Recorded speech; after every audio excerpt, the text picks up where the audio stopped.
జై జగన్నాథ్ అండి. ఈ రిచువల్ చూసారా? ఈ రిచువల్ జగన్నాథ్‌పురి ధామ్ రిచువల్ అండి. ఇది ఎందుకు చేస్తారు? దీని వెనకాల స్టోరీ ఏంటో ఇది నేను మీకు ఈరోజు చెప్తాను.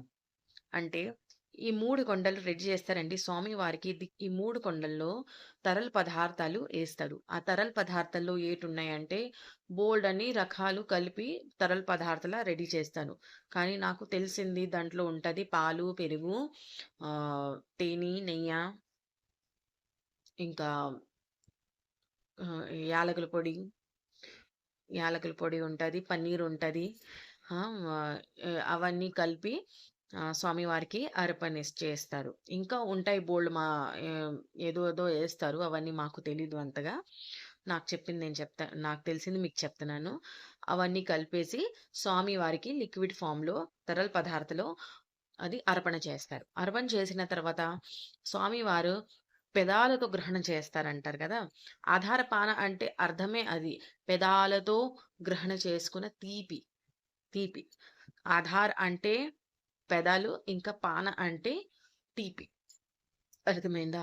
అది స్వామివారి గ్రహణం చేసిన తర్వాత ఆ 3 కొండల్ని ఆ రథం నుంచి పగలగొట్టి కిందకి నేలపైకి పడేస్తారు. అదెందుకు పడేస్తారంటే అక్కడ ఉన్న అదృశ్య శక్తులు, అంటే దెయ్యాలున్నా, భూతాలున్నా, పిశాచాలున్నా, దేవతలున్నా, ఎవ్వరు ఉన్నా అది ఎవరు గ్రహణం చేస్తారో అదృశ్య శక్తులు వాళ్ళు ముక్తికి చేరుకుంటారని అక్కడ ఆ రిచువల్‌ని చేస్తారు.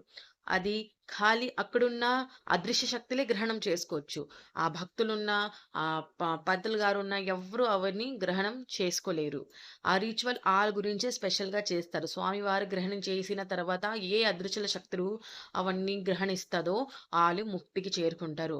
ఇది ఫస్ట్ ఆఫ్ ఆల్ ముందు దీంట్లో భూత, పిశాచ, దెయ్యాలు, భూతాలు ఇవన్నీ వస్తాయి. ఆళ్ళకి ముక్తి ప్రాప్తిస్తది ఈ లిక్విడ్ ఫార్మ్‌ని ఆళ్ళు స్వీకరిస్తే. అర్థమైందా? ఆ లిక్విడ్ ఫార్మ్ ఆళ్ళు స్వీకరిస్తే ఆళ్ళు ముక్తికి చేరుకుంటారు. ప్రేత యోని నుంచి ఆళ్ళకి ముక్తి దొరుకుతది. ఈ రిచువల్ అక్కడ అందుకే చేస్తారు. ఆళ్ళు అదృశ్య శక్తులు స్వామి వారిని రక్షిస్తారు. అందుకే ఆళ్ళకి అది ఆఫర్ చేస్తారు. స్వామివారే అది ఆఫర్ చేస్తారు ఆళ్ళకి. అది ప్రేత యోని నుంచి ఆళ్ళు ముక్తిని చేరుకోవడానికి. అర్థమైందా? మీరు ఈ స్టోరీ ఎప్పుడు వినలేదంటే నాకు సబ్స్క్రైబ్ చేయండి, లైక్ చేయండి. ఇలాంటి స్టోరీ ఇంకా వినాలనుకుంటే నాకు కామెంట్ చేయండి. థ్యాంక్ యూ సో మచ్ నన్ను వినడానికి.